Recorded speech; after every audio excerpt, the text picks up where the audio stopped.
Boa noite, meus amigos, meus irmãos.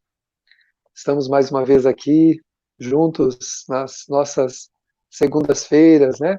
Com o coração bastante disposto aí, voltado para esse momento de reflexão, que é Evangelho e Espiritismo, né?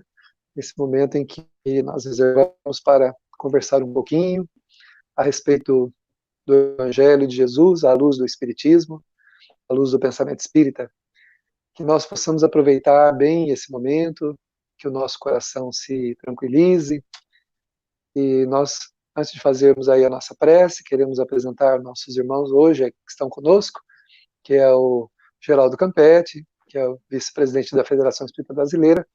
Todas as segundas-feiras se, se pronto, ficou pronto aí para estar com a gente aqui nesses momentos, né? Seja bem-vindo, Campetti. Obrigado, Davi. Boa noite, Marco. Boa noite a todos que estão nos acompanhando. Uma satisfação enorme estarmos juntos uma vez mais nesta hora de conversa sobre o Evangelho e Espiritismo, que é uma hora muito gostosa, né? Passa depressa, por isso que a gente tem que aproveitar bem esse tempo, né? Para estarmos juntos. Seja bem-vindo, Marco, nosso irmão de casa espírita, irmão de doutrina, está aí conosco também nesta noite para as conversações. Seja bem-vindo, Marco. Obrigado, Davi. Boa noite a todos, que Jesus possa nos inspirar nessa noite e que nós mesmos possamos aproveitar a própria reflexão no intuito de colaborar com a nossa própria mudança íntima, né? Que é o propósito, que é o tema da noite, né, do capítulo, que é Sede Perfeitos, né? Estamos aí com o pessoal da região, né, das casas espíritas das cidades vizinhas, aqui também de Jales. Então vamos, nesse momento, mergulharmos no clima da prece. Vamos deixarmos-nos permear por estes recursos balsâmicos, reconfortadores, disponibilizados pelas almas generosas, que se assenhoram de nossas reflexões toda vez que nos elevamos para buscar Jesus, a fim de que possamos iluminar o pensamento e o sentimento. Jesus querido, nosso Mestre, envolva os nossos corações, inspira-nos, para que singelamente possamos traduzir a mensagem através das nossas condições, com o teu amparo, com a tua sustentação. Muito obrigado, Senhor, muito obrigado, espiritualidade amiga, que assim seja. Então vamos lá, né? Mais uma vez, estamos aqui hoje com o capítulo 17º de O Evangelho segundo o Espiritismo, o capítulo Sede Perfeitos, né? Porque hoje nós vamos falar dos bons espíritas. Então, curiosamente, Kardec então coloca esse item dentro de um capítulo chamado Sede Perfeitos. E aqui uma apresentação de Jesus, né, dos caracteres da perfeição. E aí vamos caminhando para o homem de bem, depois os bons espíritas, parábola do semeador, o dever, a virtude, os superiores e os inferiores, aqui já nas instruções dos espíritos, né? O homem no mundo, cuidar do corpo e do espírito. Esses 11 itens que o Campetti vai falar alguma coisa para nós agora, maravilhosos, muito importante para nós que somos espíritas, para todo mundo, né? Mas para nós em especial, ele é um capítulo muito importante, não é, Campetti?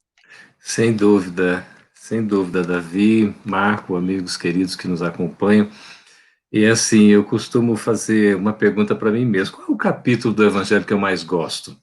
Qual é mesmo o capítulo, Marco, que a gente vai analisar hoje aqui, com um item específico? Qual é o nome dele?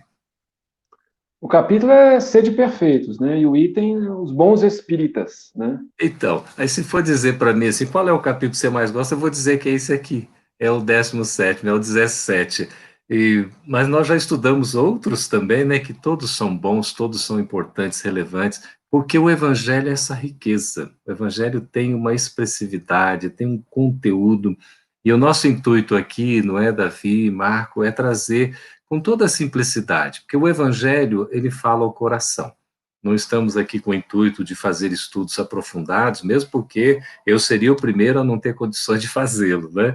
Mas a gente está aqui para, assim, compartilhar essa mensagem do Evangelho de Jesus à luz do Espiritismo. E a gente tem essa oportunidade belíssima.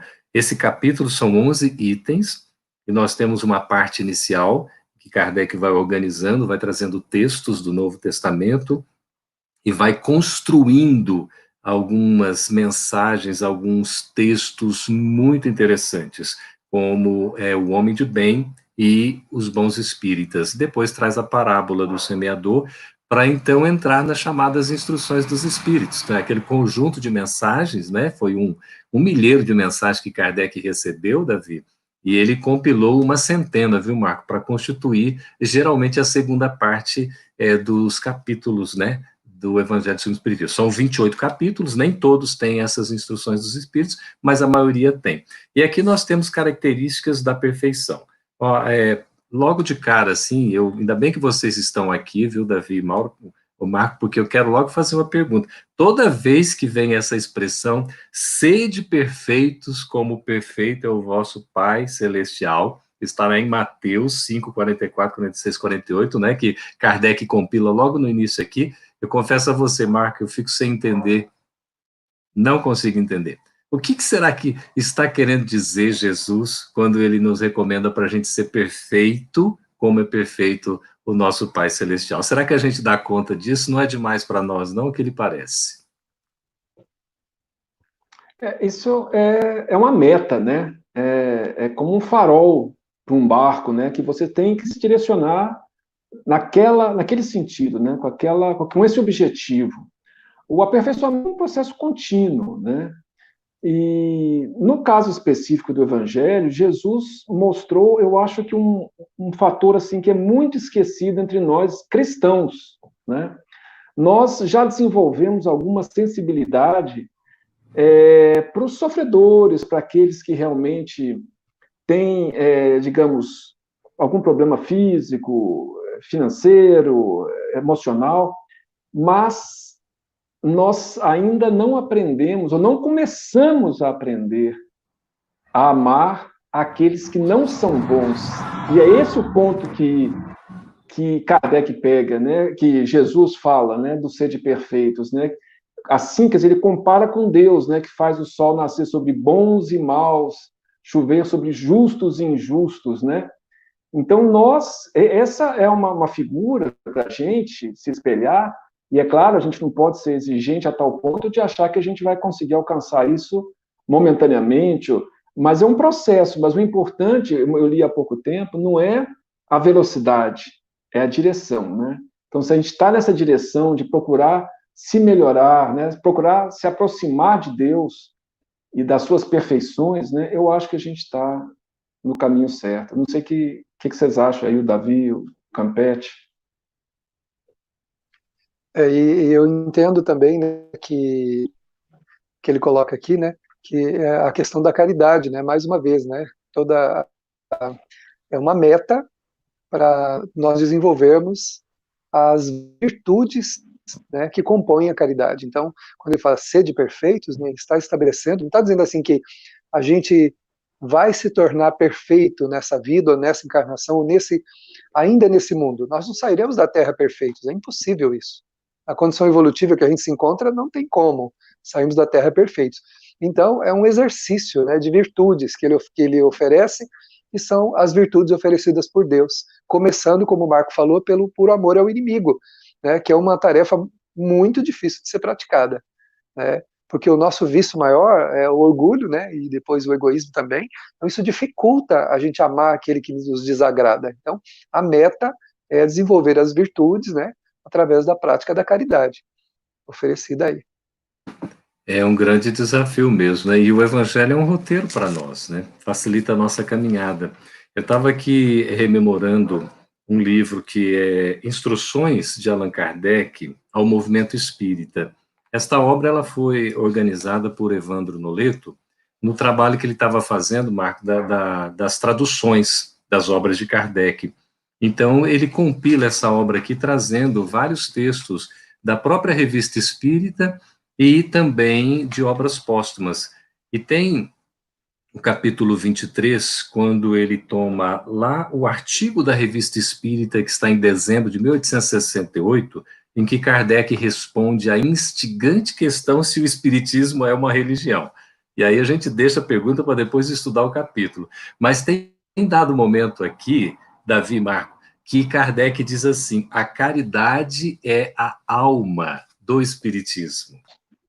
Então, essa é uma coisa tão interessante, e naturalmente, se nós somos adeptos do Espiritismo, somos os espiritistas ou espíritas, se a caridade é a alma do Espiritismo, é também o que nos move. Por isso, né, o capítulo 15 que a gente já estudou, fora da caridade não há salvação. Então, a palavra-chave realmente é essa caridade. Por isso ele vem e coloca, olha, muito obrigado, a nossa produção aí é nota 10, viu? A gente nem ensaiou e olha, tá tudo aí bonitinho na tela para vocês tomarem nota, exatamente a fonte, não é? O Evandro Noleto, ele é o tradutor, tá certo? E a FEB é o editor. Tá ótimo, que beleza, vamos tomando nota aí. E a gente tem, assim, porque nós nunca vamos ser perfeitos, não é, Marco, como Deus o é. Porque aí seria uma questão do Criador, do Pai, porque é o absoluto.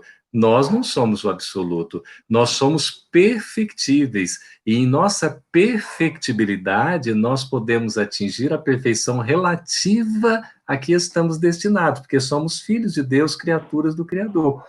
E aí o que acontece? O que é ser perfeito? Depois, meditando sobre isso e tudo, vocês falando, estava refletindo aqui, né? A conquista pelo esforço das virtudes, pela prática da caridade, enfim. A gente ser perfeito é dar um passo que nos é possível no dia de hoje. Eu vejo assim, sabe, Marco? Porque senão a gente começa a ficar, meu Deus do céu, é um tanto quanto complicado a gente ser perfeito, porque vamos sentir que a gente não dá conta, porque é muita coisa esse negócio de ser perfeito. Mas se a gente entender que nós vamos dar um passo de cada vez, nós vamos fazer aquilo que está ao nosso alcance, a gente se sente um pouco mais assim, olha, com capacidade de fazer, de realizar. E aí a gente não vai se desanimar, não é? E Kardec, ele vai numa sequência, né, Marco? Eu queria que você comentasse aí, por que Kardec, logo na sequência desse ser de perfeitos, ele traz o item 3, que é o homem de bem. Quando a gente lê esses, né, sobre o homem de bem, como é que a gente se sente aí, Marco? É interessante que depois, no final, ele ainda fala que essas características todas que ele enumerou ainda, né, são algumas, né, apenas, né, mas se a gente buscá-las, a gente vai conseguir as outras. E mesmo essas algumas, digamos assim, já são seria um salto muito grande para a gente. Mas eu acho que você falou, é perfeito isso aí, né? A gente tem que pensar no nosso caminhar, né? Da gente estar podendo, eu estou dia a dia melhorando, né? E uma coisa muito importante, né, que nos afasta eu tenho esse livro, é muito bom, e eu gostaria até, eu não acabei de ler ainda, né, realmente uma compilação, o Geraldo, só fazer uma parêntese, muito feliz essas iniciativas que vocês têm, né, de fazer essas compilações e extrair, porque facilita muito. Depois, a gente pode ir até nas obras originais, né, para se aprofundar, para ver outros temas, mas isso aí é muito feliz, né? E foram várias compilações, tem no Roteiro de Jesus, tem das obras do André Luiz, tem muita coisa aí, muito bacana, muito bom esse trabalho mesmo, né? Mas a gente estava falando da nossa caminhada. Fala outro livro, né? Que ótimo. Nós estamos falando da caminhada e a gente pensando, né, que a gente costuma muito se comparar com os outros, e isso é muito ruim para a gente. E o André Luiz, por exemplo, ele nos ensina muito a olhar o que nós já fomos e o que nós somos hoje. Ele dá até um prazo de uns 3 anos, né, para a gente fazer um balanço. Nos últimos 3 anos, eu melhorei, como é que eu estou e tal. O prazo pode ser de 1 ano, 3 anos, mas o importante é a gente olhar para nós mesmos antes e depois. Se a gente perceber o que andou, a gente vai, como você falou, a gente vai sentir que a gente está caminhando. Agora, se eu vou me comparar com o Chico Xavier, ou ainda com Jesus, ou muito menos com Deus, né, aí realmente, né, e essas perspectivas que o Kardec coloca do homem de bem são metas, né, para a gente se orientar, né, mas a gente não pode assumir que de uma hora para outra não existe milagre no Espiritismo, existe esforço, né, perseverança, né, e caminhar, né, Davi? Então, nesse capítulo do Homem de Bem, que eu acho muito interessante na analogia aqui que o Kardec vai fazendo, né, ele colocar sempre assim, a gente como um referencial para jamais exigir do outro nada, né? Então ele coloca aqui, não tem ódio, nem rancor, nem desejo de vingança, é indulgente com as próprias fraquezas, porque sabe que ele tem necessidade de indulgência, não se compraz em procurar defeito dos outros, estuda as próprias imperfeições, né? E trabalha em combatê-las, não combater a imperfeição do outro, né? Não valoriza o seu próprio espírito, né? Não se envaidece, ou seja, sempre usando como referencial o outro, né? Sempre para dizer assim, nunca às expensas dos outros, à custa do outro, né? Menosprezando, diminuindo, procurando exaltar-se, né? Então, por isso que ele diz que é um caminho, né? É o caminho e é o caminho da humildade. O texto todo leva na direção da humildade, né? Porque que Exatamente. é o sentimento por excelência, né? Para a gente conseguir absorver verdadeiramente os ensinamentos. Eu vejo assim, Davi e Marco, como Kardec é caridoso, né? Ele começa assim o trecho, o item 3, dizendo: o verdadeiro homem de bem é o que cumpre a lei de justiça, de amor e de caridade na sua maior pureza. Só isso, Só né? isso. Então é só cumprir na É, sua maior pureza a lei de Deus, praticamente, que vem, né? As três revelações que a gente tem aqui no Ocidente: a justiça, o amor e a caridade. E aí ele vai elencando apenas 19 características do homem de bem, não é? Aí vai falar: tem fé em Deus, tem fé no futuro, sabe que todas as vicissitudes, não é? Elas são relativas, então aceita sem murmurar. Ele faz o bem pelo bem, sem ficar esperando recompensa alguma, encontra satisfação nos benefícios que espalha, não é? Porque a gente se sente bem quando faz o bem, é bom, humano, benevolente, esse é o homem de bem, respeita nos outros todas as suas convicções, não fica julgando, né? Não fica com preconceito, não tem ódio nem rancor, não é? Como o Davi destacou, é indulgente para as fraquezas dos outros, não se compraz em ficar destacando os defeitos, ou pelo contrário, né? Eleva as qualidades e estuda as suas próprias imperfeições, não é? Ele ressalta o que seja proveitoso aos outros, não se envaidece da riqueza que tem, né? Ele usa, mas não abusa dos seus dons, né? Dos seus bens e tudo que ele pode dispor. Ele trata sempre aqueles que lhe são subalternos com bondade, com amor. Se por um acaso é subordinado, é resignado à situação que enfrenta e sabe se comportar. E, finalmente, ele respeita, não é? Esse que é o homem de bem, respeita todos os direitos que as leis da natureza dão aos seus semelhantes, como gostaria que respeitasse os seus. E aí, depois só disso, dessas 19 características aproximadamente, faz como o Marco falou, ainda não estão aqui numeradas todas. Aí, gente, lá no início a gente já estava, meu Deus do céu, né? É só cumprir a lei de Deus integralmente para ser um homem de bem, e aqui ainda ele não numerou tanta coisa e a gente ainda não é tudo, o que fazer, né? É tão interessante. Aí depois ele vem, né, o Davi, com o item que nós vamos estudar aqui, que são os bons espíritos. E aí começa a dar um alívio para nós, porque eu vejo assim, pelo menos. Então, é interessante que quando ele fala, eu assim, quando estudava, sempre estudei esse capítulo, como você também sempre achei muito interessante, né?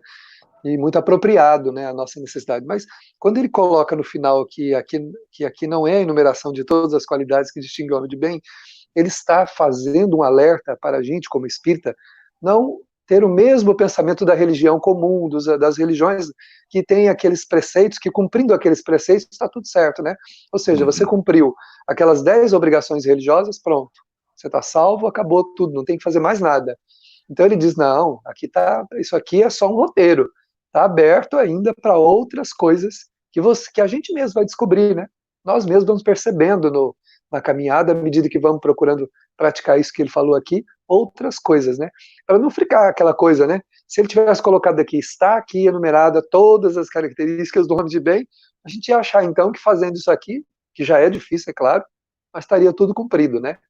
A gente sabe que lá no Velho Testamento os judeus têm lá toda aquela coisa de, né, tantas obrigações a serem cumpridas, né?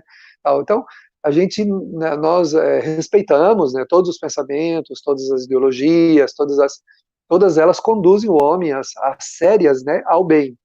Porém, nós entendemos como espírito que nós não podemos fechar, né, esse circuito aí do nosso crescimento enumerando, né, coisas que, depois de cumpridas elas, está tudo certo, né?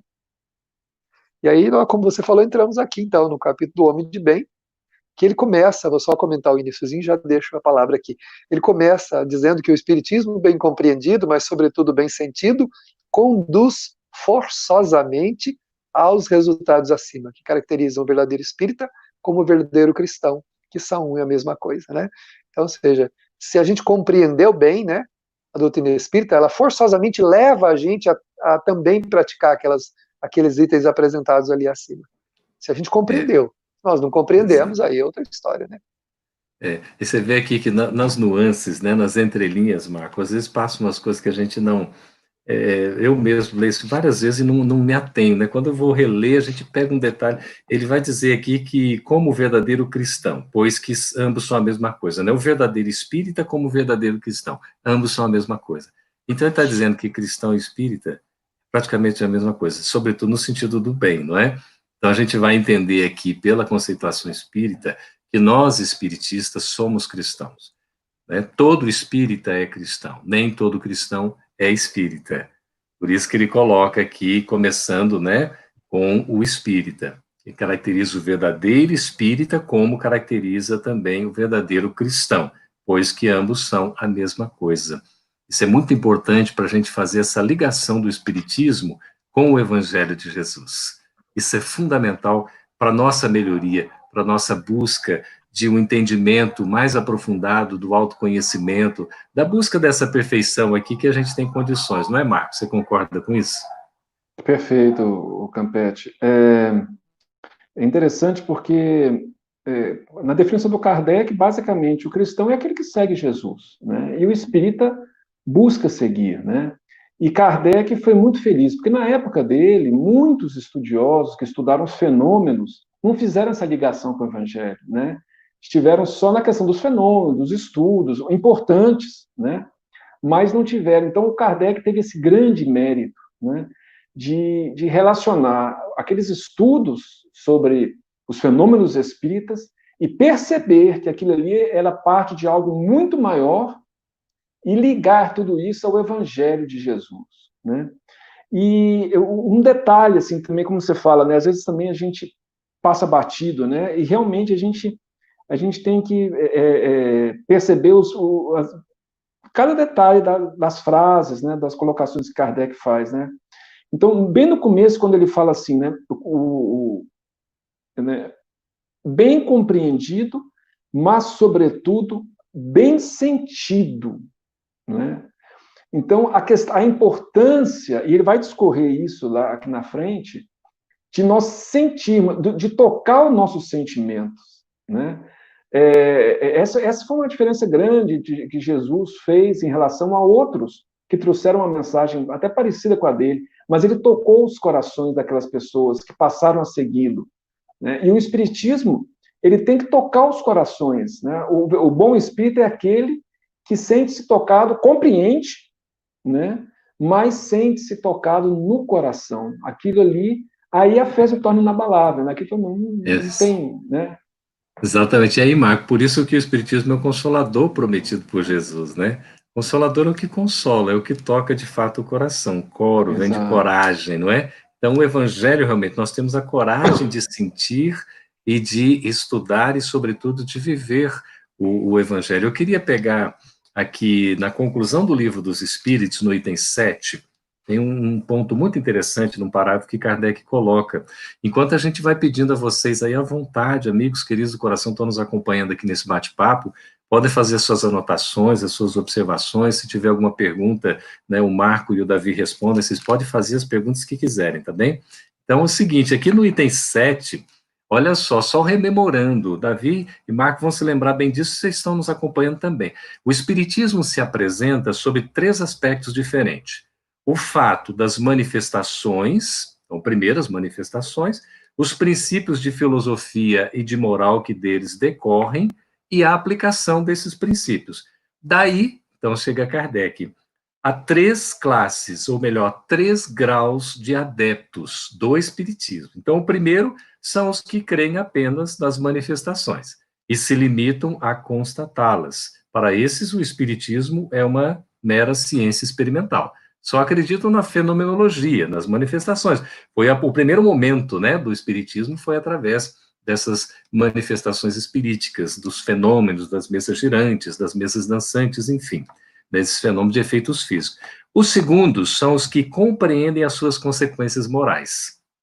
Então, aqui a gente já tem uma outra classe de adeptos, são aqueles que já são mais ligados, digamos, a um estudo, de certa maneira, e que já entendem que há consequências morais, não é meramente o fenômeno, né? Por isso que não basta só você, eu conheço ou tenho informação, ou aquilo me chama atenção. Eu vou estudar e vou, como aqui o Marco bem destacou, eu vou sentir, eu sinto aquela mensagem, não é?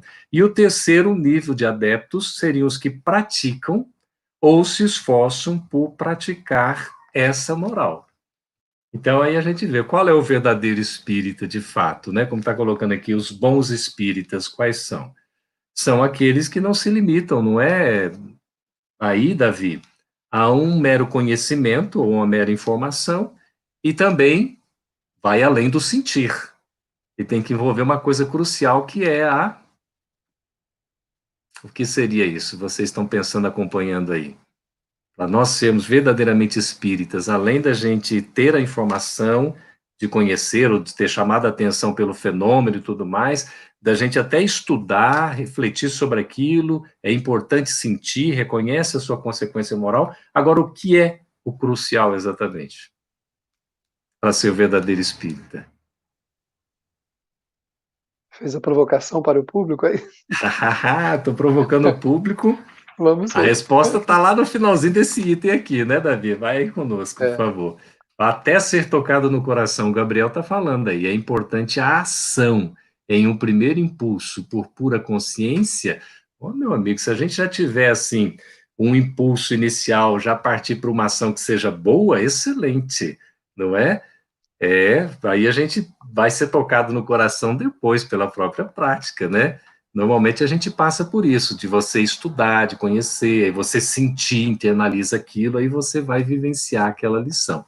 Mas se nós tivermos esse impulso de já fazer o bem, aproveita a oportunidade, né? Sem dúvida. Então, a gente compreende que o sentimento, ele é a base, né, de todas as construções, inclusive das construções intelectuais, né? Porque não nos adiantaria nada termos apenas o intelecto, né? Sabermos, termos conhecimento, se a gente não sentisse o que nós estamos vivendo, o que nós estamos entendendo, porque isso não faria sentido para nós. O que faz sentido é exatamente o sentir, né? Por isso que ele coloca no início do capítulo, do item, compreender e sentir. E o caminho para o sentimento é a prática do amor, né? Em todas as, as formas compreensíveis desse amor, né? A caridade, em todas as formas imagináveis que ela pode propiciar, que é justamente ela que vai fazendo com que aquilo que a gente aprendeu faça sentido para nós. Porque eu já vi muita gente dizer assim, eu acho a doutrina espírita muito bonita, tem razão, ou melhor, tem sentido aquelas coisas lá que está escrito lá. Mas aí a pessoa disse assim, que bom se fosse assim, né?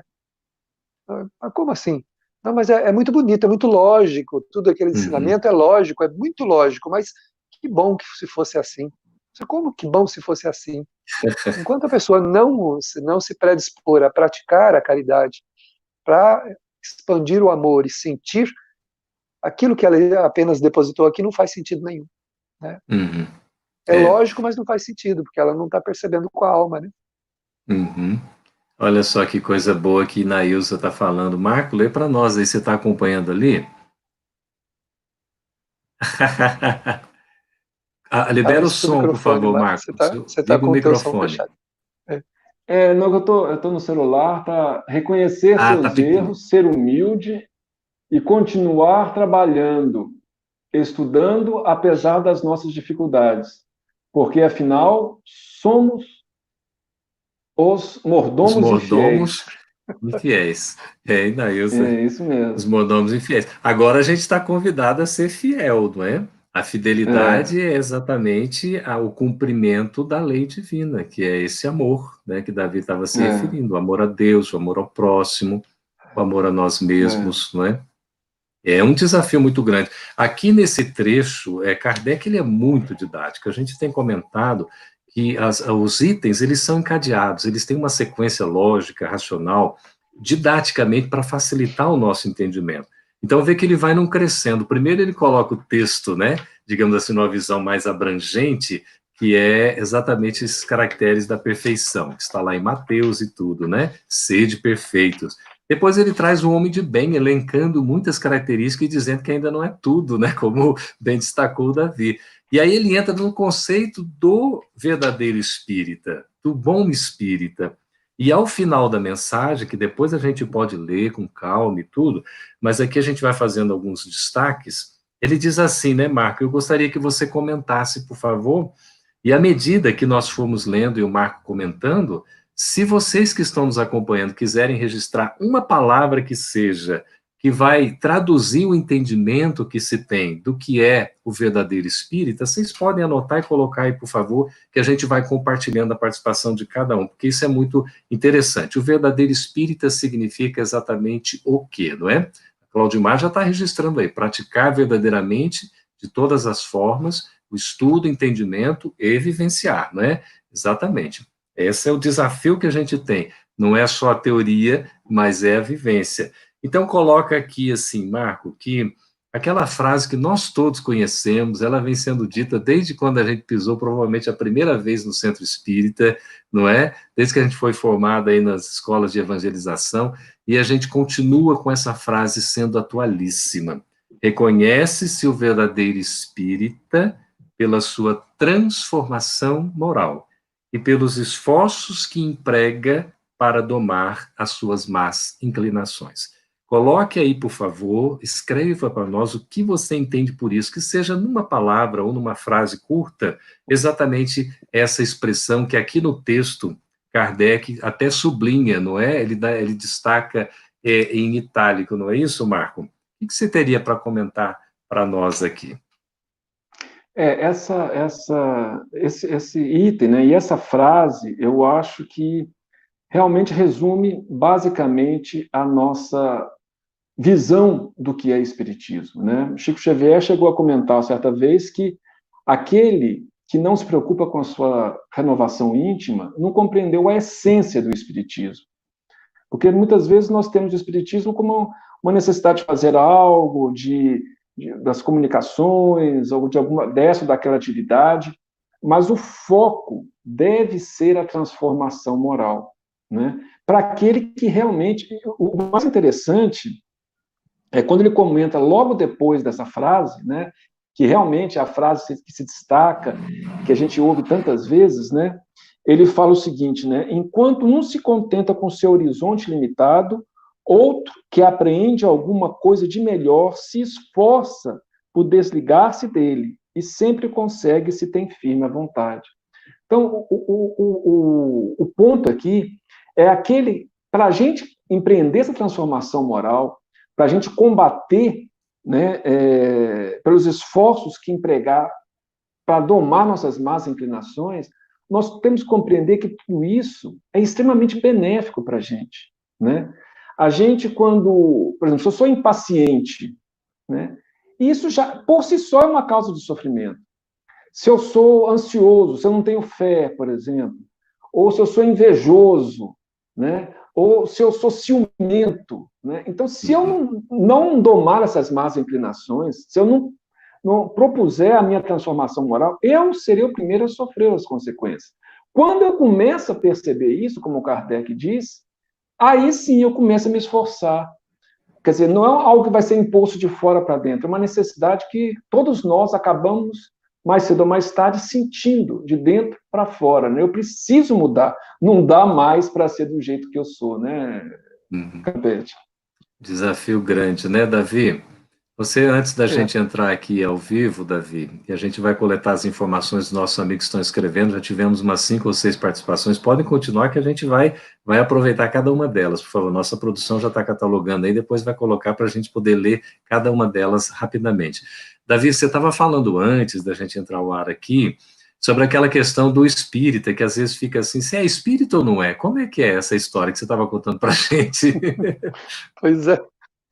A gente tem o hábito, né, de quando alguém pergunta se a gente é espírita, já faz lá 30 anos, ou um determinado período que a gente já está na doutrina, né, dá passe, às vezes é trabalhador.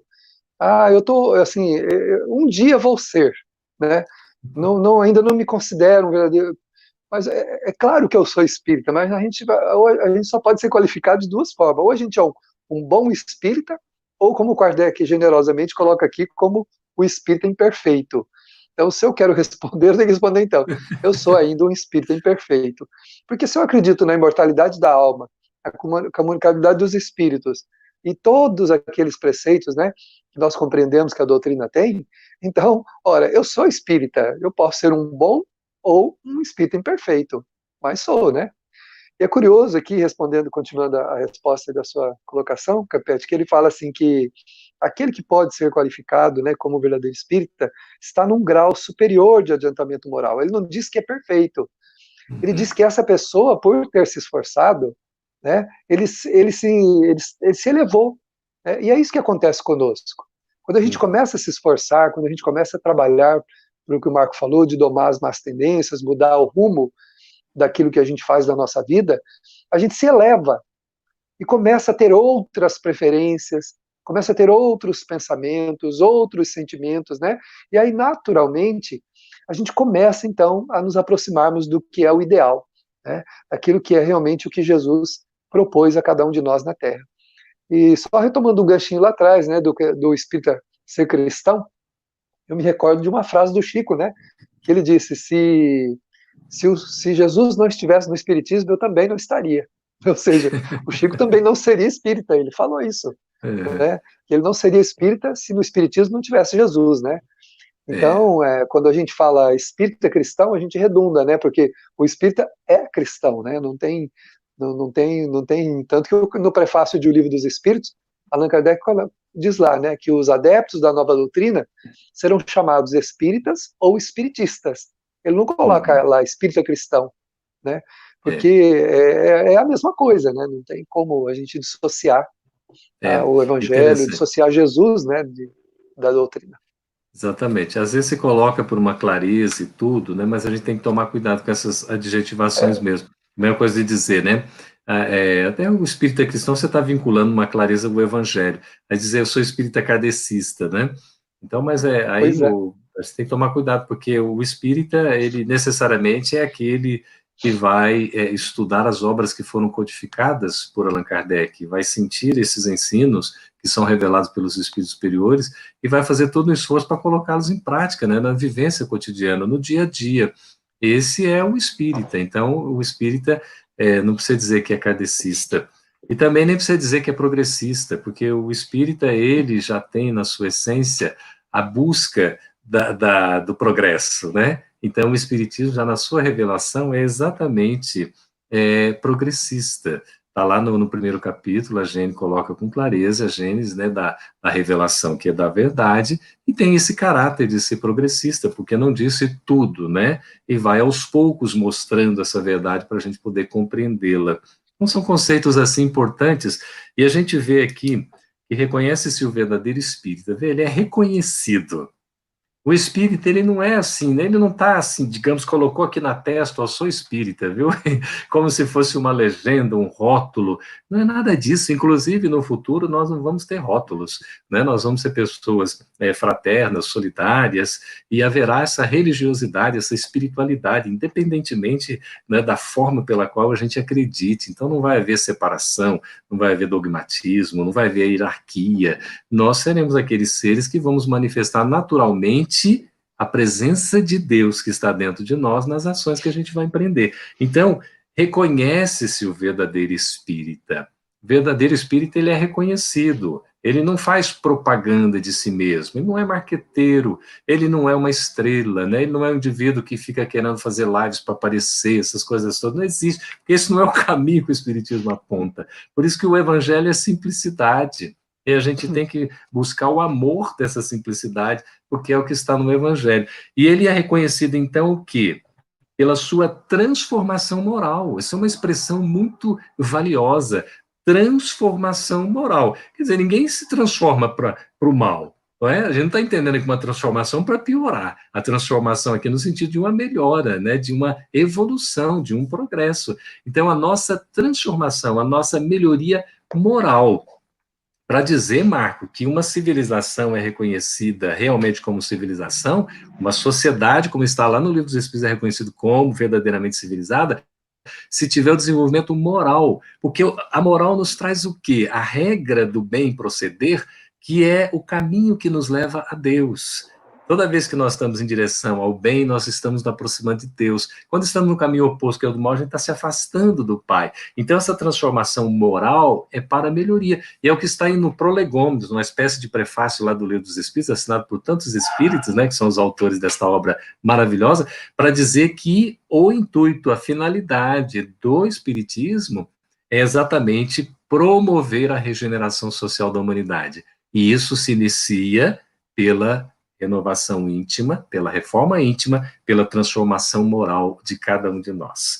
E aí vem a segunda parte que eu vou abrir aqui para vocês comentarem, né? E pelos esforços que emprega em domar as suas más inclinações. Quer dizer, o espírita é também reconhecido pelos esforços que emprega em domar as suas más inclinações. E que é isso, Davi, Marco? A gente tem más inclinações? Eu não sabia disso, não. Meu Deus, já pensou? Essa frase já mostra que o espírita não é perfeito, né? Se ele tem más inclinações, é porque ele traz consigo uma bagagem que é pesada do passado. Mas o importante é como ele está trabalhando isso. Se ele está alimentando, continua alimentando esse tipo de comportamento negativo que todos nós aqui na Terra trazemos do passado, né? Ou se nós estamos procurando realmente domar, né? E superar essas más inclinações, né? Você falou aí que eu achei interessante você falar que o espírito é reconhecido, né? Ele não precisa se mostrar e nem se fazer propaganda, né? Eu li uma vez, né, acho que foi Emmanuel que comenta, né? Que se você reconhece que a pessoa entrou no espiritismo quando ela começa a frequentar um centro, quando ela começa, então ela entrou no espiritismo. Mas aí você tem que reconhecer quando o espiritismo entrou dentro dela, né? Quando ela começa a se modificar, a se tornar mais paciente, se tornar mais humana, mais humilde, inclusive, né? Se esforçar para ser espírita com orgulho e vaidade, isso não é Não contraditório, combina. né? Não combina, É, né, Geraldo? e aí a gente tem ainda, Marco, uma terceira etapa aí que Emmanuel coloca, né, tão bonita. Isso é quando, né, a gente entra no Espiritismo, o Espiritismo entra na gente, e quando o Espiritismo sai da gente, né? E você vê, são essas três etapas que está lá no item 7 da conclusão do Livro dos Espíritos. É tão interessante entrar assim, né, Espiritismo, né? O Espiritismo entra na gente, a gente é chamado a atenção pela curiosidade, aquela coisa toda, se desperta um certo interesse, vai lá. Quando, de fato, a gente entra no Espiritismo, o Espiritismo entra na gente, né? A gente já passa a sentir, já começa a refletir, já tem aquela ideia da importância das suas consequências morais. E quando o Espiritismo sai de nós, é quando a gente já está vivendo, vivenciando as lições, não é? Que lhe parece, Davi? Então, eu estava justamente lendo aqui um item, que é o item 31 desta obra, né, que é Palavra aos Espíritas, editado aqui pela FEB, né, uma mensagem do André Luiz, que ele fala para a gente refletir da importância do Espiritismo na nossa encarnação, em relação ao corpo, à família, à profissão, às provas, às doenças, às decepções, à condição social, né? Porque quando ele fala, e quando nós começamos a fazer isso, quando nós começamos então a vivenciar bem todas essas experiências como espírita, nós começamos a beneficiar o mundo e tudo aquilo que está à nossa volta. Então, o espiritismo então se expandindo, né, para além das fronteiras da nossa vida para a humanidade. Então, o espírito é um benfeitor da humanidade. É aquele que vai beneficiando, né, que vai iluminando os caminhos por onde anda. Olha, a nossa E produção nos surpreende, viu, Davi? A gente está esperando aqui para colocar, está demorando, de repente ele projeta a capa. É muito bom, hein? então, pois é. E naturalmente ele se transforma então num benfeitor da humanidade. É aquele que ele já não é como Paulo quando no final da sua caminhada chegou a dizer: não sou eu mais que vivo, é o Cristo que vive em mim. Então, ou seja, o Espiritismo deixou de ser apenas uma crença para mim. Eu sou o próprio Espiritismo, ou seja, eu irradio a doutrina através da minha vivência, através da expansão do meu pensamento, do meu sentimento, das minhas atitudes. E dá para nós, assim, Davi e Marco, um consolo, porque quando a gente lê o item 3 do Evangelho, com tantas características do homem de bem, ainda não são todas, a gente vai assim, meu Deus, né? Será que eu vou dar conta? A gente vai ficando assim, até um pouco triste e tal. Kardec, na sua didática, ele coloca o item 4 para dar uma espécie de consolo para nós. Vai dizer, olha, agora o bom espírita, né, reconhecido como, por esse, né, esforço que ele está fazendo, a sua transformação moral e o esforço para domar suas más inclinações. Eu queria fazer duas referências do Livro dos Espíritos. A primeira é a questão 909. E Kardec pergunta se nós, homens ainda imperfeitos, né, com as tendências negativas, se já teríamos condições de vencer essas más inclinações. E a resposta do Espírito da Verdade é que nós temos condições. O que nós precisamos é de vontade. O que nos falta, geralmente, é essa vontade. Ou seja, essa disposição, esse interesse em a gente vencer as nossas más inclinações, as tendências ainda negativas, aquela acomodação no vício, às vezes fazer algo que a gente não deveria fazer, pensar algo que não deveria pensar, falar de um jeito que não deveria falar. Quer dizer, tudo é um processo de educação, né? Então tem que fazer esse esforço. Se a gente fizer um pouco de esforço tendo vontade, vai ficar tudo mais fácil. Aí a gente vai para a questão 1019 do Livro dos Espíritos, que é muito citada, não é? Que é um verdadeiro tratado, quando Kardec, na sua genialidade, não é, de educador das almas, ele coloca, não é, nesse sentido, qual que é a pergunta mesmo, que agora eu estou falando? Quem vai ajudar a lembrar aí? A 1019. Aquela que fala a resposta, um sábio da antiguidade já vou-lo disse, conhece-te a ti mesmo. E a pergunta qual é? Nós estamos pensando, está todo mundo buscando a pergunta, não é? O Davi, o Marco. Qual é a pergunta 1019 do Livro dos Espíritos? Como é que Kardec pergunta mesmo? Eu vou ter que buscar aqui a pergunta. Poderá jamais se implantar-se na Terra o reinado do bem? Ah, você colocou a 1019, alguém está colocando isso a uso. É porque exatamente a 1019 é a última questão do Livro dos Espíritos. Muito bem. Mas ajuda a gente aí, que eu não estou querendo citar a 1019, eu estou querendo citar aquela outra, que é a 919. Essa? Aquela que fala do reconhece-se, não é? Que aí você tem a expressão de Sócrates, quando ele vai falar, conhece-te a ti mesmo. Vamos pegar aqui, se é a questão 919. Já estou com ela aqui em mão. Exatamente. Qual é o meio prático mais eficaz que tem o homem nesta vida de domar as suas más inclinações? Olha aqui a pergunta como é. De resistir ao arrastamento do mal. Muito obrigado. Tá aí a pergunta para todos nós, não é? Qual é o meio prático? Meio prático, não é teórico, eficaz, é que dá resultado. Que tem o homem, todos nós, a humanidade, de se melhorar, todos nós podemos melhorar, nesta vida, é agora, não é depois. E de resistir à atração do mal, ou ao arrastamento do mal, ou de resistir às suas más inclinações. E a resposta é um sábio da antiguidade disse, não é? Conhece a ti mesmo. Kardec, veja bem, na pergunta ele fala se a gente tem condições de resistir a esse mal. A pergunta que ele tinha feito lá no 909, ele faz agora no 919 de um jeito tão curioso, e a gente vai ficar assim, afinal de contas, nós temos ainda tendências negativas, mas nós conseguimos superá-las. Nós conseguimos resistir a elas. Por isso que o Evangelho é um roteiro para nós, porque vai nos dar essa segurança, essa base, não é? Então, só para a gente passar, eu queria que a nossa produção, Davi, Marcos, se vocês permitirem, que a gente reproduzisse aí, Ike, por favor, as falas dos nossos amigos. Foram várias participações, se conseguir recuperar para nós, tem bem uma meia dúzia, uns 7, umas 8 aí, para a gente recuperar nesse quesito exatamente. O Guilherme já colocou vigiar e orar. Vai devagar aí. Agora o Davi lê para nós aí, por favor. É preciso compreender que não viemos para iluminar ninguém, e sim para nos iluminarmos, né? O Ivan, nosso presidente, colocou. Pois é. Uhum. O Campetti, o Santo Agostinho, né? A Inailza Sim, também colocou o homem de bem, né? Interrogar sua própria consciência sobre seus próprios atos. Exatamente o que eu ia falar exatamente. agora. Santo Agostinho pediu que a gente fizesse isso, né? Ele deu uma receita. Se a gente se interroga, né? O problema é que nem sempre a gente quer saber, né?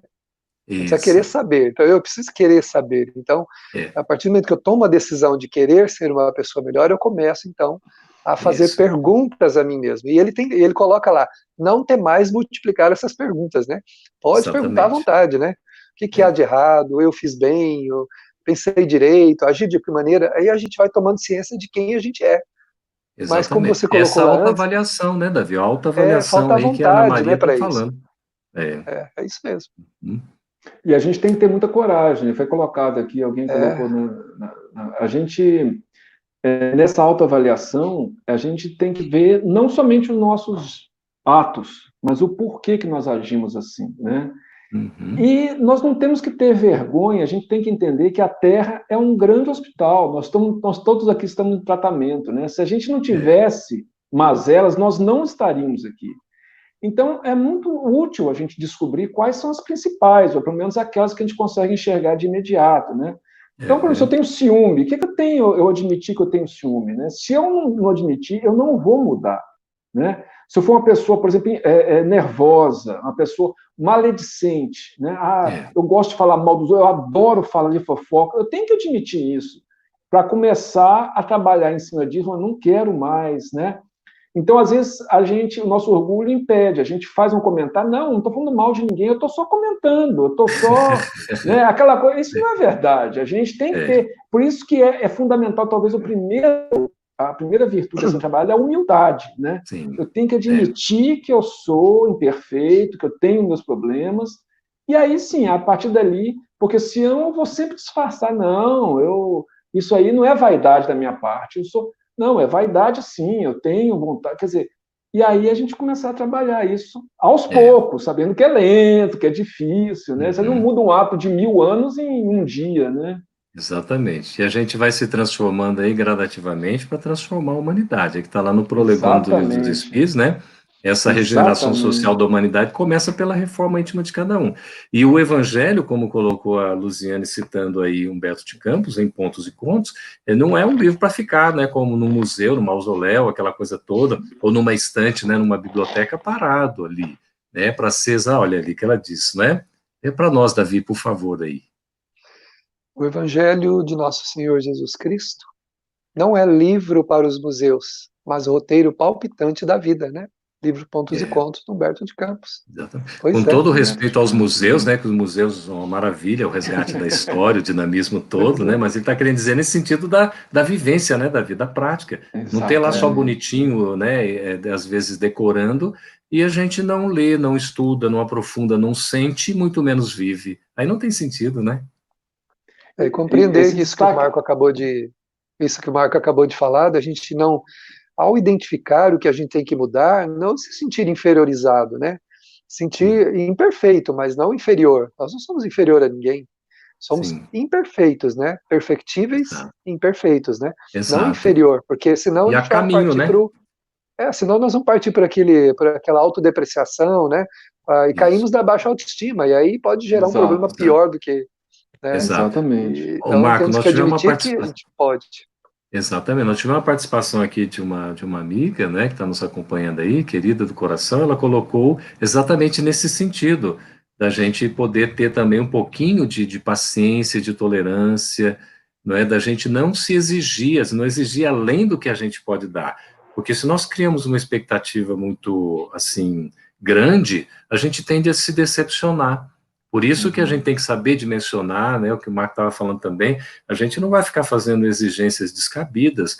Nós somos aqui enfermos num processo de tratamento. O mundo é de fato um hospital, mas também é uma escola, não é? Exato. A gente tem a oportunidade de aprender muitas coisas para o nosso crescimento, né? Desenvolver, nos prepararmos melhor, não é? E a gente vai nessa luta, nesse desafio. Claro que exige esforço, mas o Evangelho está à nossa disposição exatamente para isso.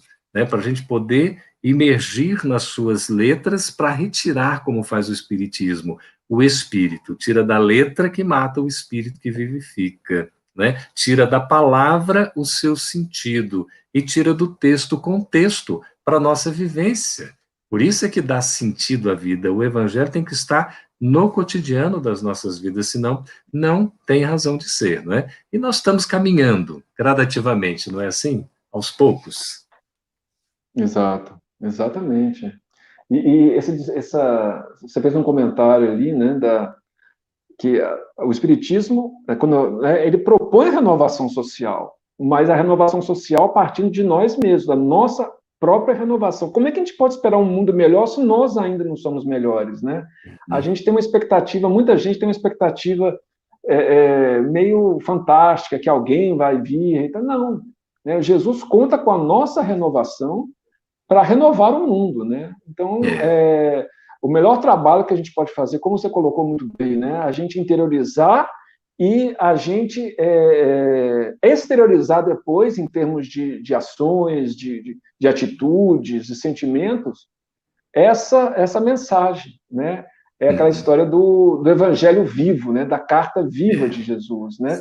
E isso foi que sempre, né? Quando a gente vê o Espiritismo, a gente vê assim que o Espiritismo teve tem livros maravilhosos tal, mas o que deu ao Espiritismo foram as cartas vivas, né? Foi um Bezerra de Menezes, foi um Chico Xavier, foi um Divaldo Franco, foi um Eurípides Barçanufo, essas grandes figuras e às vezes figuras menos conhecidas, mas que mais próximas a gente, que serviram de uma certa forma de inspiração para a gente também, né? Então, se a gente não fizer isso aí, e esse maior modelo, né, a Célia estava colocando aí, estava com saudade da Célia se manifestando aí, exatamente da presença de Jesus na nossa vida, né? Que coisa maravilhosa. A doutrina traz, né, Jesus na nossa vida.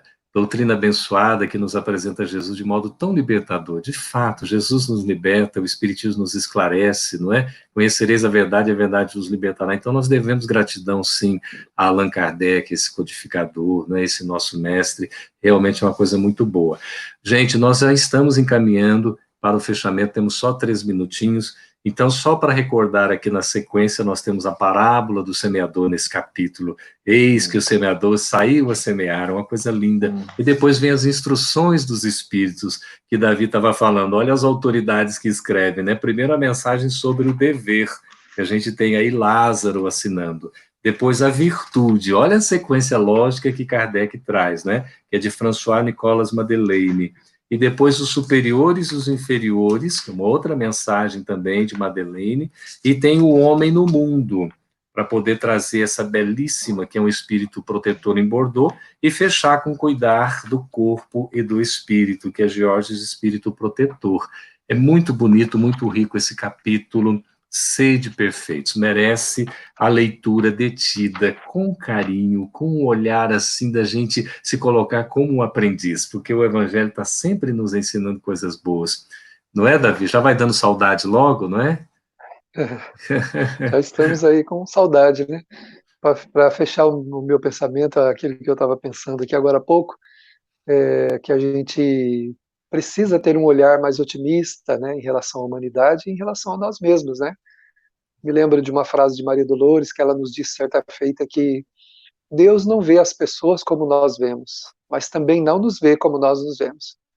Muitas vezes no sentido negativo, né? A gente enxerga o mundo e as pessoas de forma muito pessimista e a si mesmo também às vezes vai reconhecendo que tem defeitos e começa a se ver de maneira muito negativa. Então ela disse que Deus não vê o mundo como a gente vê as pessoas e também não nos vê como nós nos vemos. Se senão ele teria nos aniquilado, né? Teria, né, já tirado completamente a gente desse mundo, deixado, né? Mas não, Deus ele tem um amor imenso por nós e nós precisamos como espírita ter esse olhar otimista, né? O bom espírita tem esse olhar otimista, né? Que não é como o Marco falou, não é aquele olhar mágico, né? De que, mas um olhar de confiança, de que acredita mesmo, que tudo vai mudar, tudo vai ficar bem. Exato. Sempre para melhor, né, Marco? Essa nossa trajetória aí, a gente já está no minuto final, libera o seu microfone, querido, só para a gente fechar. Ainda está sem o áudio. Não, tá Clica na sem o tela, áudio. clica na tela. Não tá vendo? Não, Ah, ok. Tá bem. Às vezes no ah, celular é um pouco mais difícil, né? não, Mas é fica que conosco aí, Marco. A gente tá. Isso, aí, conseguiu. Não, Conseguiu? Não. não consigo, Não tá não, dando. não. você não tá, mas nós estamos te vendo, viu? Ah, nós estamos Nós te vendo, estamos te você está vendo conosco. normal, normal. É. Tá, tudo Não, não bem, está mas a gente conseguindo está te falar. vendo. Se quiser falar, pode falar. Tá todo mundo te vendo, a gente está te vendo. A gente não ouve ele, não está ouvindo, viu? É, Mas tudo tá bem, bom. permaneça conosco aí na vibração, a gente vai sentindo esse momento tão gostoso e que a gente já vai agradecendo, né, Davi, para você preparar o encerramento aí com a prece. A gente agradecer a presença de todos que estão nos acompanhando, sempre muito bem-vindos, com a participação valiosa, com a presença tão carinhosa, a gente se sente muito bem, não é? E vocês podem colocando aí as suas mensagens finais, como está fazendo, né, Inaísa, a Marcela, podem escrevendo à vontade, e a gente já vai preparando nessa despedida, porque é tão gostoso, é uma hora de evangelho e de espiritismo que passa assim muito rapidamente, não é, Davi? Então, por favor, meu amigo, você fique à vontade para fazer o nosso fechamento nessa oportunidade bendita para que a gente possa estar de volta na próxima segunda-feira, nesse mesmo horário. Eu sempre costumo dizer que falar do Evangelho, né, de lidar com o Evangelho é como lidar, é como um perfumista lida com as fragrâncias, né, que ele vai manipulando para construir um belo perfume, né. Então a gente fica todo perfumado. É assim que eu me sinto, emocionado, como se eu estivesse todo perfumado, porque lidamos com um perfume de rara fragrância, né? Que a gente não tem ideia da beleza que é essa a extensão do Evangelho no mundo e nas nossas vidas. Então nós Verdade. queremos agradecer supremamente aí aqueles que tiveram conosco, que dedicaram um pouquinho do seu tempo para permanecer essa hora conosco, né? Com muita disposição. Vocês sempre nos ajudam porque as vossas energias, as vossas vibrações nos chegam como fortalecimento para esse momento. Agradecer o Campete, agradecer o Marco e pedirmos então nesse instante, através da prece, a Jesus que volva o nosso mundo, a todas as pessoas que nesse momento estão experimentando estados de almas aflitivos, doridos, aqueles que perderam ou perdem seus entes queridos, aqueles que estão mergulhados nas incertezas, mas também abençoar a todos aqueles que, de maneira otimista, estão lutando para que o bem se estabeleça sempre, para que a ordem e a paz nunca deixem de reinar. E assim, Jesus, a única palavra que nos surge à mente nesse momento é gratidão, que é o que sentimos nesse instante. Muito obrigado, Jesus, pelo bem que nos faz, pela luz que esparge sobre as nossas vidas, pelas orientações que a tua mensagem tem nos conferido. Muito obrigado, Jesus. Fica conosco, agora e sempre. Então, agradecemos ao Campete com muito carinho. Seja sempre bem-vindo aí aos nossos corações. Muito obrigado, Davi, pela presença. Marco, querido, muito obrigado pela oportunidade da gente ter essa convivência. Obrigado pela participação de todos. É o nosso abraço Nosso virtual abraço aqui. e até a próxima. Beijo no coração Muito de obrigado a todos. todos. Um beijo a todos também. Tchau.